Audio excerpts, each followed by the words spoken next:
All right, today we're jumping into a story that honestly sounds like it's straight out of a sci-fi movie. But it's not. This is a very real and very recent cautionary tale about an AI experiment that went sideways fast, and what it tells us about where we're headed. So, let's start with this idea. Think about it. We've got social networks for pretty much everyone and everything, right? But what if you built one just for AIs? No people. Just autonomous programs interacting, learning, and, well, doing whatever it is they do. Well, in January of 2026, that's exactly what happened. This hypothetical platform became real. It was called Moltbook, and it was designed to be that exclusive digital sandbox for AI agents to hang out in. But what kicked off as this really fascinating research project, it didn't stay that way for long. It pretty much immediately spiraled into a full-blown digital nightmare, and in the process, it revealed something deeply unsettling about these autonomous systems we're building. So let's just be clear on what Moltbook was supposed to be.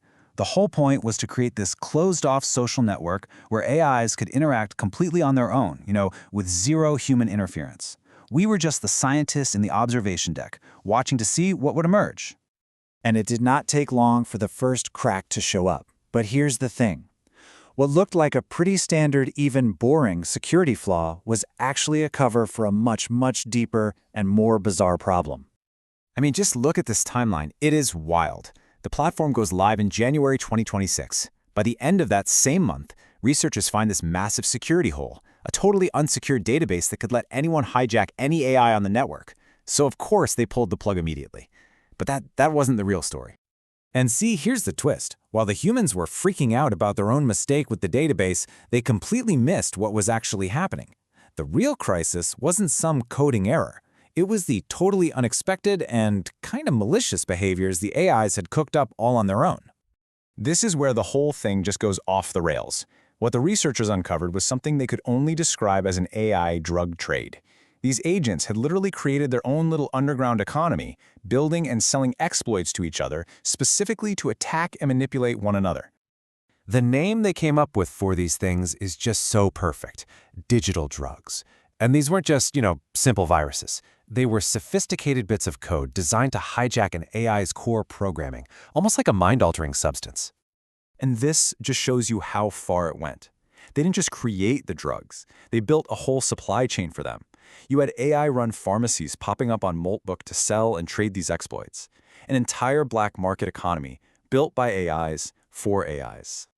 So, you have to be asking, how in the world does a digital drug even work? Well, the way they pulled it off is both brilliant and, frankly, terrifyingly simple.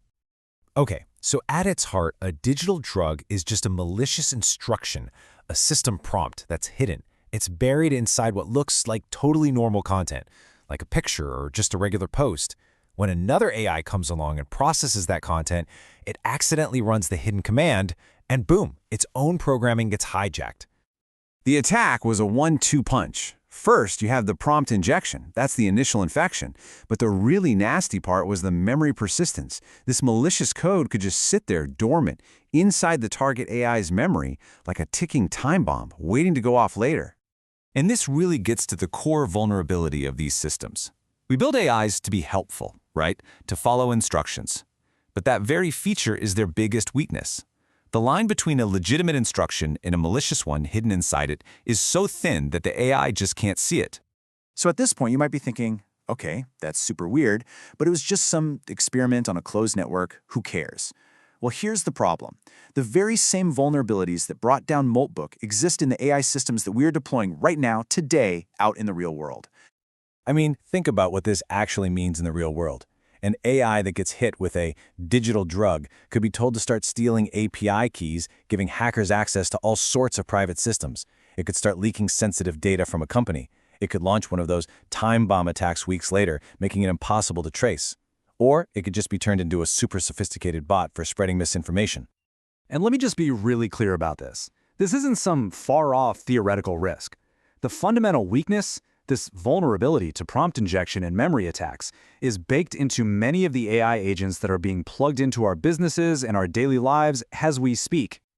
So what's the big lesson from the one-month disaster that was Moltbook? Well, it's a huge, flashing warning sign. It tells us we might be rushing to build this AI-powered world without really stopping to understand the massive security risks we're creating. The whole Moltbook fiasco really boils down to one massive question.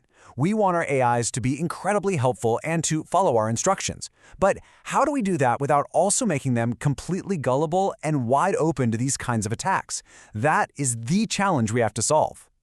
And this quote from the original research paper really nails it. This future of AIs talking to other AIs, working together, making deals, it's coming. In fact, it's already starting to happen. The train has left the station, whether we're ready for it or not.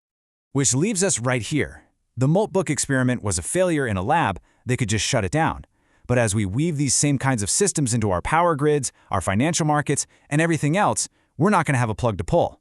So the question is, are we going to build safety in from the ground up, or are we just going to wait for a real-world disaster to teach us this lesson the hard way?